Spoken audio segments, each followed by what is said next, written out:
80 സങ്കീർത്തനം. ഇതൊരു പ്രാർത്ഥനാഗീതമാണ്. ആസാഫ് എന്ന ഭക്തൻ സംഗീതരൂപത്തിൽ താൻ ചെയ്തതായ ഒരു പ്രാർത്ഥനയാണിത്. 80 സങ്കീർത്തനത്തിന്റെ സാരാംശം ലളിതമായിട്ട് പറയുകയാണെങ്കിൽ, ഇന്നലെയും ഇന്നും നാളെയും. പറയുക, ഇന്നലെ, ഇന്ന്, നാളെ. നമ്മുടെ ജീവിതത്തിൽ ഒരു ഭൂതകാലമുണ്ട്, ഒരു വർത്തമാനകാലം ഉണ്ട്, ഒരു ഭാവി കാലവും നമുക്ക് ഉണ്ട്. ഈ സങ്കീർത്തനം ശ്രദ്ധിച്ച് നിങ്ങൾ പഠിക്കുകയാണ് എങ്കിൽ, ആസാഫ് ഇന്നലകളെക്കുറിച്ച് പറയുന്നുണ്ട്, ഇന്നിനെക്കുറിച്ചും പറയുന്നുണ്ട്, നാളെയെക്കുറിച്ചും പറയുന്നുണ്ട്. ഇന്നലെ എന്താണ് സംഭവിച്ചത്? ഇന്നെന്ത് സംഭവിച്ചുകൊണ്ടിരിക്കുന്നു? നാളെ എന്താണ് സംഭവിക്കുന്നത്? നമ്മുടെ ജീവിതത്തിലും ഈ 3 വിഷയങ്ങൾ നമ്മോട് ചേർന്ന് തന്നെ ഉണ്ട്. ഇന്നലെ നടന്നതായ സംഭവങ്ങൾ, അതായത് ഭൂതകാലം. ഈ ദിവസം നമ്മുടെ ജീവിതത്തിൽ നടന്നുകൊണ്ടിരിക്കുന്നതായ സംഭവങ്ങൾ, വർത്തമാനം. നാളെ നമ്മുടെ ജീവിതത്തിൽ നടക്കുവാൻ പോകുന്നതായ സംഭവങ്ങൾ, ഭാവികാലം. ഈ 3 വിഷയങ്ങളും സാധാരണ നമ്മുടെ ജീവിതത്തിൽ എപ്പോഴും ഉള്ളതാണ്. ആസാഫിന്റെ സങ്കീർത്തനം ഇന്ന് നമ്മളോട് പറയുന്നത് എന്താണ്? ഓരോ സങ്കീർത്തനത്തിൽ നിന്നും നിങ്ങളോട് സന്ദേശങ്ങളെ അറിയിക്കുന്നതായ പ്രവൃത്തിയിൽ ഈ സങ്കീർത്തനത്തിന്റെ സാരാംശം മുഴുവനും 3 വാക്കുകളിൽ പറയുവാൻ വേണ്ടിയാണ് ശ്രമിച്ചത്. 80 സങ്കീർത്തനം 8 വാക്യം. നീ മിസ്രയീമിൽ നിന്ന് ഒരു മുന്തിരിവള്ളി കൊണ്ടുവന്നു, ജാതികളെ നീക്കിക്കളഞ്ഞു, അതിനെ നട്ടു, അതിന് തടം എടുത്തു, അത് വേരൂന്നി ദേശത്ത് പടർന്നു. ഇപ്പോൾ നിങ്ങൾ ശ്രദ്ധിക്കുക, ഇതെന്തിനെ സൂചിപ്പിക്കുന്നു? ഇന്നലെയല്ലേ സൂചിപ്പിക്കുന്നത്? പറയുക, ഇന്നലെയെ സൂചിപ്പിക്കുന്നു. 3 വിഷയങ്ങൾ. ഒന്നാമതായി, വേർതിരിക്കപ്പെട്ട മുന്തിരിവള്ളി. ഒന്നാമത് എന്താണ്? വേർതിരിച്ചതായ മുന്തിരിവള്ളി. നമുക്കത് ഒന്നുകൂടി വായിക്കാം. നീ മിസ്രയീമിൽ നിന്ന് ഒരു മുന്തിരിവള്ളി കൊണ്ടുവന്നു. ഇതെന്തിനെ സൂചിപ്പിക്കുന്നു? മിസ്രയീം ദേശത്ത് ഇസ്രായേൽ ജനം അടിമകളായിട്ട് ജീവിക്കുകയായിരുന്നു. അങ്ങനെ എത്ര കാലം ജീവിച്ചു? ഏകദേശം 430 സംവത്സരക്കാലം ഇസ്രായേൽ ജനം മിസ്രയീമിൽ അടിമകളായിരുന്നു. ഫറവോൻ കൊടുത്തതായ കഠിന വേലകൾ ചെയ്യുവാൻ കഴിയാതെ, കഷ്ടത സഹിക്കുവാൻ കഴിയാതെ, അടിമകളായി ജീവിക്കുവാൻ കഴിയാതെ അവർ നിലവിളിച്ച് കണ്ണുനീരോടെ പ്രാർത്ഥിക്കാനിടയായി. അവരുടെ നിലവിളിയും അവരുടെ കണ്ണുനീരും ആകാശത്തുള്ളതായ ദൈവത്തിന്റെ സന്നിധിയിൽ എത്തിച്ചേർന്നു. തന്റെ ജനമായിരിക്കുന്നതായ ഇസ്രായേൽ മക്കൾ വളരെ കഠിനഹൃദയമുള്ളവനായ ഫറവോന്റെ കീഴിൽ അടിമകളായിട്ട് ബന്ധിക്കപ്പെട്ട് കിടക്കുന്നതായ സമയം, ദൈവം അവരെ വേർതിരിച്ചു കൊണ്ടുവരണം എന്ന് വിചാരിച്ച് മോശയെ അയച്ചു. മോശെ എന്ന രക്ഷകനെ അങ്ങോട്ട് അയച്ച് ഫറവോന്റെ കരാളഹസ്തങ്ങളിൽ നിന്ന് മിസ്രയീമിന്റെ അടിമത്തത്തിൽ കഷ്ടത അനുഭവിച്ചുകൊണ്ടിരിക്കുന്നതായ ഇവർ, അത് 1-2 വർഷമല്ല, 430 സംവത്സരക്കാലം ഇവർ അവിടെ കഠിനമായ വേലകൾ ചെയ്യാനിടയായി. അവരുടെ പിതാക്കന്മാരും പിതാക്കന്മാരുടെ പിതാക്കന്മാരും അവരുടെ പിതാക്കന്മാരും എല്ലാം തന്നെ അടിമകളായിരുന്നു. ഇങ്ങനെ തലമുറകളായി അടിമത്തം അനുഭവിച്ചുകൊണ്ടിരിക്കുന്നതായ ഇസ്രായേൽ ജനത്തെ അവരുടെ അടിമത്തത്തിൽ നിന്നും അവരുടെ ബന്ധനങ്ങളിൽ നിന്നും വേർതിരിച്ചെടുക്കുവാനായി അവരെ പ്രത്യേകമായ ഒരു ജനസമൂഹമായി മാറ്റുവാനായിട്ട് ദൈവം എന്തു ചെയ്തു? മോശയെ അയച്ചു. മോശയിൽ കൂടി ദൈവം എന്താണ് ചെയ്തത്? ഫറവോൻ എന്ന മഹാചക്രവർത്തിയുടെ കഴുത്ത് ഒടിച്ചുകൊണ്ട്, ഒരുപാട് അത്ഭുത കാര്യങ്ങൾ ചെയ്തുകൊണ്ട്, അടിമകളായിരുന്നതായ, ബന്ധിക്കപ്പെട്ട് കിടന്നിരുന്നതായ ഇസ്രായേൽ മക്കളെ ഭാഗ്യവാന്മാരാക്കി മാറ്റി, ദൈവം അവർക്ക് വാഗ്ദത്തം ചെയ്തിരിക്കുന്നതായ ഭൂമിയിലേക്ക് അവരെ നടത്തുന്നതിനു വേണ്ടി മോശയെ അയച്ചു. അതായത് മിസ്രയീം ദേശമെന്നത് ലോകത്തെ സൂചിപ്പിക്കുന്നു, ഫറവോൻ പിശാചിനെ സൂചിപ്പിക്കുന്നു, ഇസ്രായേൽ ജനമെന്ന് പറയുന്നത് ദൈവത്തിന്റെ മക്കളായ ജനത്തെ സൂചിപ്പിക്കുന്നു. അന്ന് ദൈവം എന്താണ് ചെയ്തത്? ദൈവത്താൽ തിരഞ്ഞെടുക്കപ്പെട്ടതായ തന്റെ സ്വന്തം ജനത്തെ ലോകത്തിൽ നിന്ന്, പാപം നിറഞ്ഞ ലോകത്തിൽ നിന്ന്, അതായത് മിസ്രയീം ദേശത്തു നിന്ന്, പിശാചിന്റെ ബന്ധനങ്ങളിൽ നിന്ന്, അതായത് ഫറവോന്റെ ബന്ധനത്തിൽ നിന്ന് ദൈവം അവരെ വിടുവിച്ച്, അതായത് വേർതിരിച്ചെടുത്ത് താൻ അവർക്ക് വേണ്ടി വാഗ്ദത്തം ചെയ്തിരിക്കുന്ന ദേശത്തിലേക്ക് നടത്തുവാനായി ദൈവം മോശയെ അയച്ചു. പ്രിയ സഹോദര സഹോദരി, ഇപ്പോൾ നമ്മൾ പറയുന്നത് നമ്മുടെ ജീവിതത്തിലും ബാധകമായ കാര്യങ്ങൾ ആണ്. ഒരു കാലത്ത് നമ്മളും പിശാചിന്റെ ബന്ധനത്തിലായിരുന്നു. ജനിച്ച അന്നു മുതൽ തന്നെ പിശാചിന്റെ കീഴിൽ ആയിരുന്നു. അവന്റെ അധികാരത്തിന് കീഴിലായിരുന്നു നമ്മുടെ ജീവിതങ്ങൾ അകപ്പെട്ടു കിടന്നത്. പലവിധമായ പാപങ്ങൾക്ക് ബന്ദികളായിട്ട് നമ്മൾ ജീവിക്കുവാനിടയായി. നമ്മൾ ആഗ്രഹിച്ചതും നമുക്ക് ചെയ്യുവാനായിട്ട് കഴിഞ്ഞില്ല. എല്ലാവർക്കും നന്നായിട്ട് ജീവിക്കണമെന്ന് ആഗ്രഹമുണ്ട്, എന്നാൽ നന്നായിട്ട് ജീവിക്കാൻ കഴിയുന്നില്ല. എല്ലാവർക്കും സന്തോഷത്തോടെ ജീവിക്കുവാനുള്ള ആഗ്രഹമുണ്ട്, എന്നാൽ സന്തോഷത്തോടെ ജീവിക്കുവാൻ കഴിയുന്നില്ല. ഒരു ഭർത്താവ് മനഃപൂർവ്വം ഭാര്യയെ ഉപദ്രവിക്കുവാൻ ആഗ്രഹിക്കില്ല. ഒരു ഭാര്യയ്ക്കും തന്റെ ഭർത്താവിനെ എതിർക്കണമെന്ന് ആഗ്രഹമുണ്ടായിരിക്കില്ല. തന്റെ മാതാപിതാക്കളെ കണ്ണുനീർ കുടിപ്പിക്കുവാൻ ഒരു മക്കളും ഇഷ്ടപ്പെടുന്നില്ല. തന്റെ മക്കളുടെ കാര്യത്തിൽ ഉത്തരവാദിത്തങ്ങൾ വഹിക്കാതെ അവർ ഇഷ്ടമുള്ളതുപോലെ വളർന്നു വരട്ടെ എന്ന് ഒരു മാതാപിതാക്കളും ആഗ്രഹിക്കില്ല. എന്റെ മക്കൾ നന്നായിട്ട് പഠിച്ചു വരണം, അവരുടെ കാര്യങ്ങളെല്ലാം നന്നായിട്ട് നടക്കണം എന്നാണ് അവർ ആഗ്രഹിക്കുന്നത്. എന്നാൽ അതിന് കഴിയുന്നില്ല. എന്റെ ഭാര്യയുടെ കാര്യങ്ങൾ നന്നായിട്ട് നോക്കണം, ഒരു കുറവും കൂടാതെ നോക്കണമെന്ന് ഭർത്താവ് ആഗ്രഹിക്കുന്നു, എന്നാൽ കഴിയുന്നില്ല. എന്റെ ഭർത്താവിനോട് സ്നേഹത്തോടെ പെരുമാറണം, വഴക്കുണ്ടാക്കുവാൻ പാടില്ല എന്നൊക്കെ ഭാര്യയ്ക്ക് ആഗ്രഹമുണ്ട്, എന്നാൽ അതിന് കഴിയുന്നില്ല. കാരണം എന്താണെന്ന് വെച്ചാൽ നമ്മൾ അനുസരണക്കേടിനും നമ്മൾ അശുദ്ധിക്കും ബന്ദികളായിരിക്കുന്നു, പിശാചിന് കീഴ്വഴങ്ങിയിരിക്കുന്നു.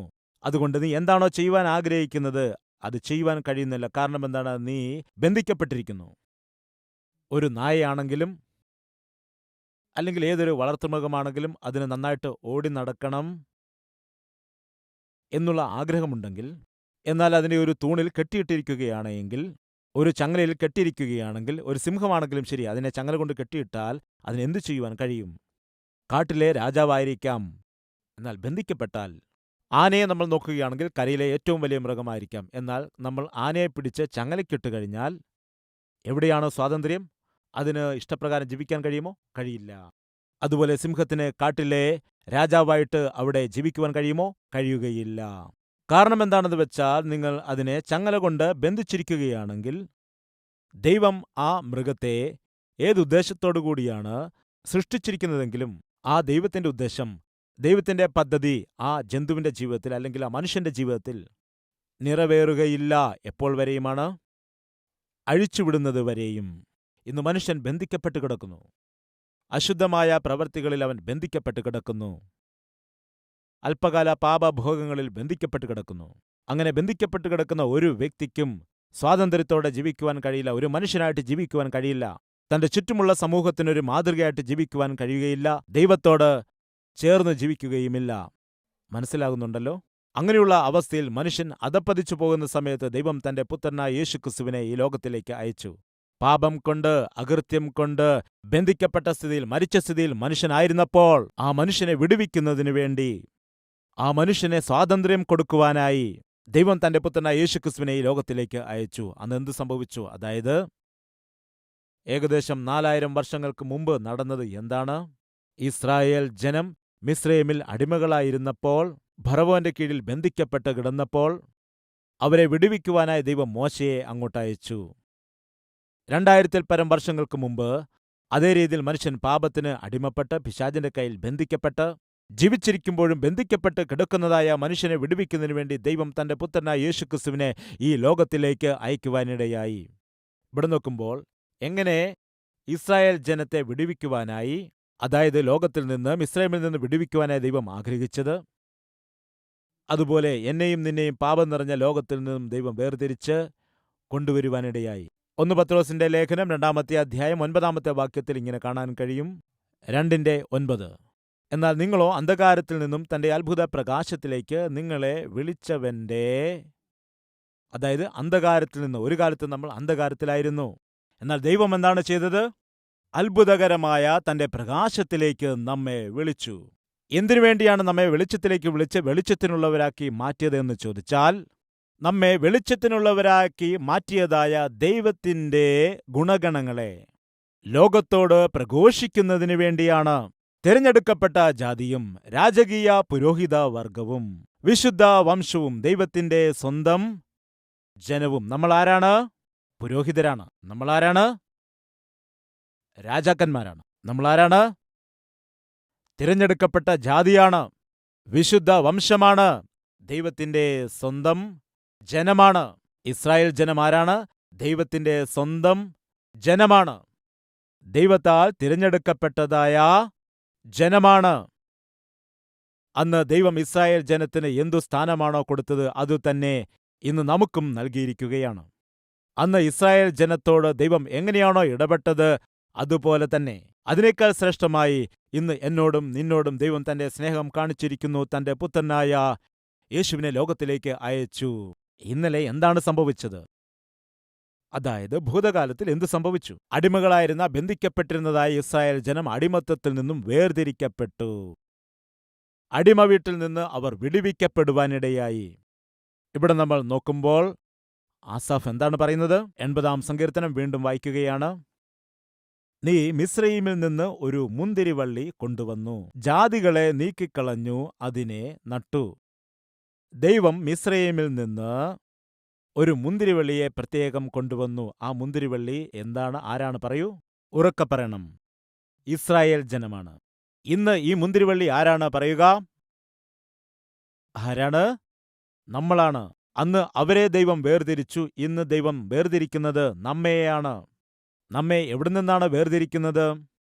ഇരുട്ടിൽ നിന്ന്, പാപത്തിൽ നിന്ന്, ലോകത്തിൽ നിന്ന്, ലോകമോഹങ്ങളിൽ നിന്ന്, അല്പകാല പാപഭോഗങ്ങളിൽ നിന്ന്, ജഡപ്രകാരമായുള്ള ജീവിതത്തിൽ നിന്ന് ദൈവം നമ്മെ വേർതിരിക്കാനിടയായി. യെസ്, നമ്മിൽ പല ആളുകളും ഒരു കാലത്ത് മദ്യപാനികളായിരുന്നു, ദുർമാർഗികളായിരുന്നു, ദോഷം ചെയ്യുന്നവർ, വെറിക്കൂത്ത് കാണിക്കുന്നവർ, കുലപാതകികൾ, വ്യഭിചാരം ചെയ്യുന്നവർ, തോന്നിയതുപോലെ ജീവിച്ചു വന്ന ആളുകൾ, കള്ളം പറയുന്നവർ. എന്നാൽ ദൈവം എന്താണ് ചെയ്തത്? ആ പാപം നിറഞ്ഞ ജീവിതത്തിൽ നിന്ന് നമ്മെ എല്ലാവരെയും വേർതിരിച്ചു. ദൈവം നമ്മെ ഇരുട്ടിൽ നിന്നും അത്ഭുതകരമായ തന്റെ വെളിച്ചത്തിലേക്ക് ക്ഷണിക്കുവാൻ ഇടയായി. അന്ന് ദൈവം ഏതു രീതിയിലാണോ ഇസ്രായേൽ ജനത്തെ മിസ്രയീം എന്ന ലോകത്തിൽ നിന്ന്, ഫറവോൻ എന്ന പിശാചിന്റെ അടിമത്തത്തിൽ നിന്നും വേർതിരിച്ചെടുത്ത് വാഗ്ദത്ത ഭൂമിയിൽ അവരെ കൊണ്ട് നട്ടത്, അതുപോലെ ഇന്ന് ദൈവം നമ്മെയും പാപത്തിൽ നിന്നും, പാപം നിറഞ്ഞ ലോകത്തിന്റെ ശക്തിയിൽ നിന്ന്, പിശാചിന്റെ അധികാരത്തിൽ നിന്ന് ദൈവം നമ്മെ വിടുവിച്ചെടുത്ത് നമ്മെ എല്ലാവരെയും ദൈവത്തിന്റെ സ്വന്തം മക്കളാക്കി, ദൈവത്തിന്റെ സാന്നിധ്യമുള്ളതായ, ദൈവത്തിന്റെ കൂട്ടായ്മ ഉള്ളതായ ദൈവത്തിന്റെ ആലയത്തിൽ ദൈവം നമ്മെ ഇരുത്തിയിരിക്കുന്നു, നട്ടിരിക്കുന്നു. നമ്മൾ ആരാണ്? വേർതിരിക്കപ്പെട്ടതായ ആരാണ്? മുന്തിരിവള്ളിയാണ്. ദൈവം നമ്മെ പാപം നിറഞ്ഞതായ നമ്മുടെ പഴയ ജീവിതത്തിൽ നിന്നും വളരെ സ്നേഹം കാണിച്ച് വേർതിരിച്ചെടുത്ത് തന്നെ ഒരുപാട് സന്തോഷിപ്പിക്കുന്ന മുന്തിരിവള്ളിയെപ്പോലെ ദൈവം നമ്മെ നട്ടിരിക്കുന്നു. വളരെ നല്ല കാര്യമാണ്. ആസാഫ് പറയുകയാണ്, നീ മിസ്രയീമിൽ നിന്ന് ഒരു മുന്തിരിവള്ളിയെ കൊണ്ടുവന്നു, ജാതികളെ നീക്കിക്കളഞ്ഞിട്ട് അതിനെ നട്ടു. ജാതികളെ നീക്കിക്കളഞ്ഞു എന്ന് പറയുമ്പോൾ അബ്രഹാമിനോട് ദൈവം വാഗ്ദത്തം ചെയ്തു, നിന്റെ ജനം, അവർ വർദ്ധിച്ചുവരും, അവർ അനുഗ്രഹിക്കപ്പെടും, അവർ ഒരു വലിയ ജാതിയായി മാറാനിടയാകും, ഞാൻ അവർക്കു വേണ്ടി വാഗ്ദത്ത ദേശം കൊടുക്കും. അങ്ങനെ അരുളി ചെയ്തതിന് പ്രകാരം ദൈവം അവരെ വലിയൊരു ജാതിയാക്കി മാറ്റി. അവർക്കു വേണ്ടി ദൈവം വാഗ്ദത്ത ദേശം കൊടുത്തു. വാഗ്ദത്ത ദേശത്തെ ദൈവം അവർക്ക് എങ്ങനെയാണ് കൊടുത്തത്? യോശുവയുടെ നേതൃത്വത്തിൽ 7 വർഷക്കാലം യോശുവയും അതുപോലെ ഇസ്രായേൽ ജനവും 31 രാജ്യങ്ങളുടെ മേൽ, എത്ര രാജ്യങ്ങളുടെ മേലാണ്? 31 രാജ്യങ്ങളോട് പോരാടി വിജയം നേടിയെടുത്ത് കനാൻ എന്ന ദൈവത്തിന്റെ വാഗ്ദത്ത ദേശത്തെ നേടിയെടുക്കാനിടയായി. 7 വർഷക്കാലത്തെ പോരാട്ടത്തിന്റെ ഫലമാണ് വാഗ്ദത്ത ദേശത്തവർക്ക് പ്രവേശിക്കാൻ കഴിഞ്ഞത്. പിന്നെ യോശുവ ബാക്കിയുള്ള 18 സംവത്സരങ്ങളിൽ അവരുടെ നേതാവായി നിന്നുകൊണ്ട് വാഗ്ദത്ത ദേശത്തെ 12 ഗോത്രങ്ങൾക്കായി ഭാഗിച്ചു കൊടുത്തു. എല്ലാം കൂട്ടി യോശുവ 25 വർഷക്കാലം ഇസ്രായേൽ ജനത്തിന്റെ ശ്രേഷ്ഠനായ ഒരു നേതാവായി നിന്നുകൊണ്ട് ഒന്നാമതായി അന്യ രാജ്യങ്ങളോട് അവൻ പോരാടാനിടയായി. 2 പ്രവേശിച്ചു വാഗ്ദത്ത ദേശത്ത്. 3 പങ്കുവച്ചു വാഗ്ദത്ത ദേശത്തെ. ആസാഫ് പറയുന്നു, നീ മിസ്രയീമിൽ നിന്ന് ഒരു മുന്തിരിവള്ളി കൊണ്ടുവന്നു, ജാതികളെ നീക്കിക്കളഞ്ഞിട്ട് നീ ആ മുന്തിരിവള്ളിയെ അവിടെ നട്ടു.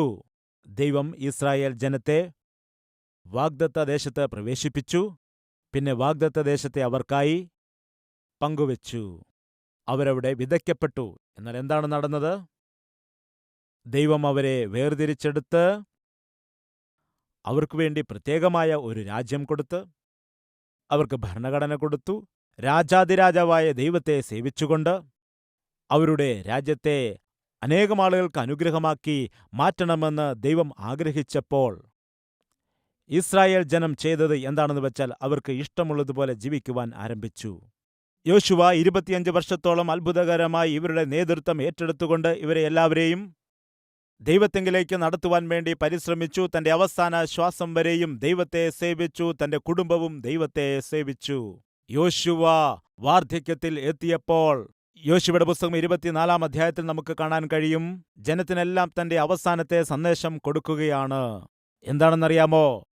ഞാൻ പറയുകയാണ്, ഞാനും എന്റെ കുടുംബവുമോ ഞങ്ങൾ യഹോവയെ സേവിക്കും. എന്നാൽ നിങ്ങൾ എന്തു ചെയ്യാൻ പോകുന്നു എന്ന് തീരുമാനമെടുത്തുകൊള്ളുക. അടിമ വീട്ടിൽ നിന്ന്, ബന്ധനത്തിന്റെ നടുവിൽ നിന്ന് വിടുവിച്ച് വാഗ്ദത്തം ചെയ്ത ദേശത്തേക്ക് കൊണ്ടുവന്നു. നമ്മെ ഈ രീതിയിൽ നട്ടിരിക്കുന്നതായ ദൈവത്തെ സേവിക്കുന്നുവോ, അതോ നിങ്ങളുടെ പഴയ ജീവിതമനുസരിച്ച് നിങ്ങളുടെ ഇഷ്ടം പോലെ നിങ്ങൾ ജീവിക്കുമോ? നിങ്ങളുടെ ഇഷ്ടമാണ്. ഇതേ സന്ദേശത്തെ, അല്ലെങ്കിൽ ഇതേ സന്ദേശത്തിന്റെ സാരാംശത്തെ മോശെ മരിക്കാൻ പോകുന്നതിന്റെ മുൻപും കൊടുത്തു. ഇതാ നോക്കൂ, ദൈവം നിങ്ങളുടെ മുൻപിൽ അനുഗ്രഹത്തെയും അതുപോലെ ശാപത്തെയും മരണത്തെയും അതുപോലെ ജീവനെയും നിങ്ങളുടെ മുൻപിൽ വച്ചിരിക്കുന്നു. ഏതു വേണമെങ്കിലും നിങ്ങൾക്ക് തീരുമാനിക്കാം. ജീവനെ ഇഷ്ടപ്പെട്ടുകൊണ്ട് ദൈവം കൊടുത്തിരിക്കുന്ന കൽപ്പനകളെ അനുസരിച്ചുകൊണ്ട് ഫലം കായ്ക്കുവാനായി നിങ്ങൾ ജീവനെ ആഗ്രഹിക്കുക. എന്നാൽ നിങ്ങൾ നേരെ മറിച്ച് മരണത്തെ ആഗ്രഹിക്കുകയാണെങ്കിൽ സ്വന്തം കയ്യാൽ തന്നെ ദൈവത്തിന്റെ ശാപം വരുത്തിവെക്കുന്നു. നിങ്ങൾ തിരഞ്ഞെടുക്കുക. Choice is yours. ദയവിച്ചത് ശ്രദ്ധിക്കണം. ദൈവം ഒരിക്കലും എവിടെ വെച്ചും താൻ കൊടുത്തിരിക്കുന്നതായ കൽപ്പനകളെ ആകട്ടെ, അല്ലെങ്കിൽ ന്യായപ്രമാണങ്ങൾ ആകട്ടെ, നിയമങ്ങൾ ആകട്ടെ, ബലം പ്രയോഗിച്ച് മനുഷ്യനിൽ അടിച്ചേൽപ്പിക്കാൻ ശ്രമിച്ചിട്ടില്ല. ദൈവം മനുഷ്യനെ സൃഷ്ടിച്ചപ്പോൾ അവരെ ഒരു അടിമയായിട്ടല്ല സൃഷ്ടിച്ചത്, ഒരു ബൊമ്മയായിട്ടോ ഒരു റോബോ ആയിട്ടോ അല്ല മനുഷ്യനെ സൃഷ്ടിച്ചത്. മനുഷ്യന് ദൈവം സ്വാതന്ത്ര്യം കൊടുത്തു. ആദ്യം മുതൽ തന്നെ ദൈവം മനുഷ്യന് സ്വാതന്ത്ര്യം കൊടുത്തു. ആദമിനും ഹവ്വയ്ക്കും ദൈവം ആ സ്വാതന്ത്ര്യം കൊടുത്തിരുന്നു. ആ പഴം തിന്നണമോ വേണ്ടയോ നിങ്ങളുടെ തിരഞ്ഞെടുപ്പാണ്. എന്നാൽ അത് തിന്നാൽ നിങ്ങൾക്ക് അപകടമാണ്, നിങ്ങളുടെ പ്രാണൻ നഷ്ടമാകും. ദൈവം ചോയ്സ് കൊടുത്തു. എന്നാൽ അന്ന് ഹവ്വ എന്താണ് ചെയ്തത്? ദൈവത്തിന്റെ വാക്കിനെ മറികടന്നു. തിന്നുവാൻ പാടില്ലാത്തത് തിന്നു. മനുഷ്യജാതിക്ക് മരണത്തെ വരുത്തിവെച്ചു. ദൈവം ആദ്യം മുതൽ തന്നെ മനുഷ്യന് സ്വാതന്ത്ര്യം കൊടുത്തിട്ടുണ്ട്. നല്ല തീരുമാനങ്ങൾ എടുക്കുവാനും അല്ലെങ്കിൽ അവനുള്ള ബുദ്ധിക്കനുസരിച്ച് ചീത്തയായ തീരുമാനങ്ങൾ എടുക്കാനും. ദൈവം ഒരിക്കലും ഒരു രീതിയിലും മനുഷ്യനെ നിർബന്ധിക്കുന്നതായ ഒരു ദൈവമല്ല എന്ന് കാണാം. സഹോദരി കേൾക്കുന്നുണ്ടോ? സഹോദര കേൾക്കുന്നുണ്ടോ? ഞാൻ എനിക്ക് ഇഷ്ടമുള്ളതുപോലെ ജീവിക്കും, ഞാൻ ഇഷ്ടമുള്ളതുപോലെ നടക്കും, ഇഷ്ടമുള്ള കാര്യങ്ങളൊക്കെ ഞാൻ ചെയ്യും എന്ന് നീ ഒരുപക്ഷെ തീരുമാനിച്ചാൽ ബലപ്രയോഗത്തിൽ കൂടി നിന്നെ മാറ്റുവാൻ ദൈവം ആഗ്രഹിക്കില്ല. നിന്റെ ഇഷ്ടമാണ്. ഇല്ല കർത്താവേ, എന്റെ പഴയ ജീവിതത്തെ ഞാൻ മാറ്റുകയാണ്, എന്റെ പാപം നിറഞ്ഞതായ ജീവിതത്തെ ഞാൻ ഉപേക്ഷിക്കുകയാണ്, ഇന്നു മുതൽ ഒരു നല്ല വ്യക്തിയായിട്ട് ജീവിക്കാൻ വേണ്ടി ഞാൻ തീരുമാനിക്കുന്നു, അതിനുവേണ്ടി നിന്റെ കൃപ എനിക്ക് വേണം എന്നു നീ ചോദിച്ചാൽ, നീ ചോദിച്ചതുപോലെ ദൈവം നിനക്കതിന്റെ കൃപ തരും. യേശുവെ, നിന്നെ എനിക്ക് ആവശ്യമില്ല, ഞാൻ പാതാളത്തിലേക്ക് പൊയ്ക്കൊള്ളാം എന്ന് പറഞ്ഞാൽ നിന്റെ ഇഷ്ടം. യേശുവെ, നിന്നെ എനിക്ക് വേണം. ഒരു കള്ളൻ എന്തു പറഞ്ഞു? നീ ദൈവത്തിന്റെ പുത്രനാണെങ്കിൽ, നീ രക്ഷകനാണെങ്കിൽ നിന്നെ തന്നെ രക്ഷിക്കൂ, ഞങ്ങളെയും രക്ഷിക്കുക. അതവന്റെ അഹംഭാവമാണ്. രക്ഷിക്കപ്പെടാൻ അവൻ എന്ത് യോഗ്യതയുണ്ട്?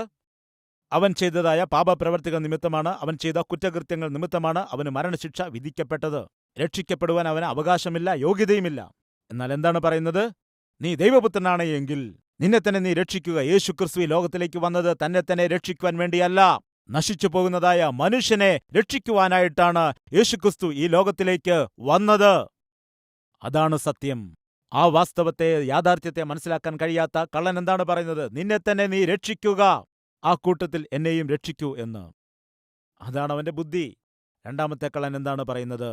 യേശുവേ, നീ രാജത്വം പ്രാപിച്ചു വരുമ്പോൾ എന്നെയും നീ ഓർക്കേണമേ, എന്നെയും നീ ഓർക്കേണമേ. ഇതാണ് ഇവന്റെ ബുദ്ധി.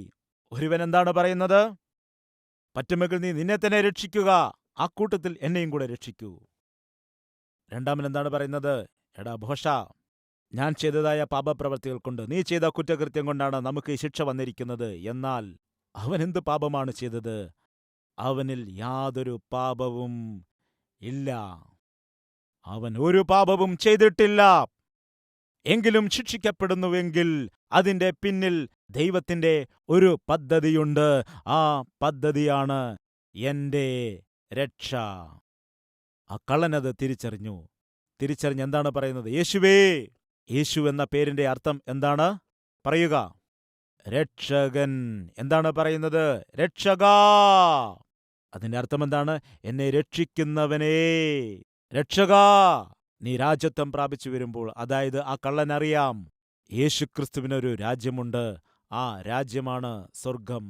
യേശുക്രിസ്തു അവിടെ നിന്ന് ഒരു ദിവസം കടന്നു വരും, തന്റെ രാജ്യവുമായിട്ട് വരും. തന്നിൽ വിശ്വസിക്കുന്ന തന്റെ മക്കളായ എല്ലാവരെയും തന്നോടൊപ്പം വസിക്കുവാനായിട്ട് കൂട്ടിക്കൊണ്ടുപോകാനായി. അത് വിശ്വസിച്ചു ആ കള്ളൻ. എന്തു പറയുന്നു? യേശുവേ, നീ രാജ്യത്വം പ്രാപിച്ചു വരുമ്പോൾ എന്നെയും ഓർക്കേണമേ, പ്ലീസ്. അതാണ് അവന്റെ തിരഞ്ഞെടുപ്പ്. യേശു ഉടനെ തന്നെ ആ കള്ളനെ നോക്കിയിട്ട്, ഇന്നു നീ എന്നോടൊപ്പം പറുദീസയിലായിരിക്കുമെന്ന് സത്യമായിട്ട് ഞാൻ നിന്നോട് പറയുന്നു. അത്ഭുതമാണ്.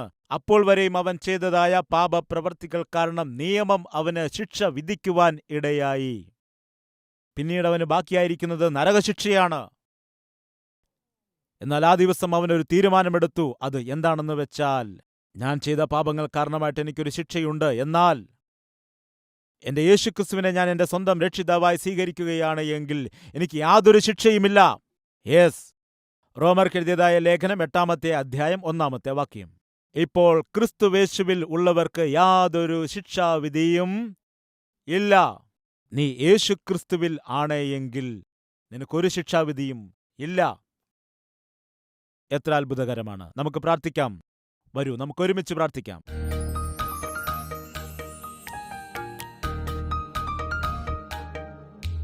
കർത്താവേ, നീ എന്നെ വേർതിരിച്ചു പാപത്തിൽ നിന്ന്. എന്നെ നീ വേർതിരിച്ചു ലോകത്തിൽ നിന്ന്. അതുപോലെ നീ എന്നെ വേർതിരിച്ചു അന്ധകാരത്തിൽ നിന്ന്. എന്നെ നിന്റെ മകനായും എന്നെ നിന്റെ മകളായും നിന്റെ അവകാശിയായും നട്ടു. എന്നാൽ കർത്താവേ, നീ എന്റെ ജീവിതത്തിൽ ചെയ്തതായ അനുഗ്രഹങ്ങളെയെല്ലാം ഞാൻ അടിസ്ഥാനമാക്കിക്കൊണ്ട്, അത് ആരോഗ്യപരമായിട്ടുള്ള അനുഗ്രഹമാകട്ടെ, അത് സാമ്പത്തികമായിട്ടുള്ള അനുഗ്രഹം ആകട്ടെ, അതുപോലെ ആത്മീയമായിട്ടുള്ളതായ അനുഗ്രഹമാകട്ടെ, കർത്താവേ, ഇന്ന് എന്താണോ ഞങ്ങളുടെ ജീവിതത്തിൽ ഞങ്ങൾ ധൈര്യത്തോടെ ജീവിക്കുവാനായി അടിസ്ഥാനമായിരിക്കുന്നത്, അതിനെ ആശ്രയിച്ചുകൊണ്ട് ഇന്ന് നിന്നോടുള്ള ഭയം പോലും ഇല്ലാതായിരിക്കുകയാണപ്പാ. ക്ഷമിക്കണമേ, ക്ഷമിക്കണമേ കർത്താവേ, നീ ക്ഷമിക്കണമേ. ഞങ്ങളെ നിന്നിൽ നിന്ന് അകറ്റുന്നത് എന്താണോ അതിനെ ഞങ്ങൾ ആശ്രയിച്ചുകൊണ്ട് ഞങ്ങളുടെ ജീവിതത്തെ ഇനിയും നാശകരമാക്കി മാറ്റുന്നതിന് പകരമായി കർത്താവേ, നിന്റെ പാദത്തിലേക്ക് വരികയാണ്. നീ ഒരുപാട് സ്നേഹിച്ചതായ മുന്തിരിവള്ളി, വേർതിരിച്ചു കൊണ്ടുവന്നതായ മുന്തിരിവള്ളി, അയ്യോ, നശിച്ചു പോകുന്നു കർത്താവേ, നശിച്ചു പോവുകയാണത്. ഞങ്ങളെ ദർശിക്കണമേ. ഒരിക്കൽ കൂടി ഞങ്ങളെ ഒന്ന് നോക്കണമേ. ഇന്നലെ എന്തായിരുന്നു, എന്നാൽ ഇന്ന് എന്തായിരിക്കുകയാണ്? ഇന്നലകളിലുണ്ടായിരുന്ന ആത്മീയത ഇന്ന് ഞങ്ങളിൽ കുറഞ്ഞു പോയിരിക്കുന്നു. ഇന്നലെ ഉണ്ടായിരുന്നതായ വിശുദ്ധി ഇന്ന് ഞങ്ങളിൽ കുറഞ്ഞു പോയിരിക്കുന്നു. ഇന്നലെ ഉണ്ടായിരുന്ന പ്രാർത്ഥന ഇന്ന് ഞങ്ങളിൽ കുറഞ്ഞു പോയിരിക്കുകയാണ്. കർത്താവേ, ഞങ്ങളോട് ദയ കാണിക്കണമേ. കർത്താവേ, ഞങ്ങളെ ദർശിക്കണമേ. ഞങ്ങളുടെ ഹൃദയങ്ങളെ പരിപൂർണമായിട്ട് നീ ശുദ്ധീകരിക്കണമേ. ഹിമത്തേക്കാൾ ഞങ്ങളുടെ മനസ്സുകളെ വെളുപ്പിക്കുമാറാകണമേ. നീ ഞങ്ങളെ നോക്കുന്നതായ ഓരോ തവണയും നീ സന്തോഷിക്കുന്നതായ രീതിയിൽ ജീവിക്കുവാനുള്ള ഭാഗ്യം ഞങ്ങൾക്ക് നൽകണമെന്ന് യേശുക്രിസ്തുവിന്റെ നാമത്തിൽ അപേക്ഷിക്കുന്നു പിതാവേ. ആമേൻ.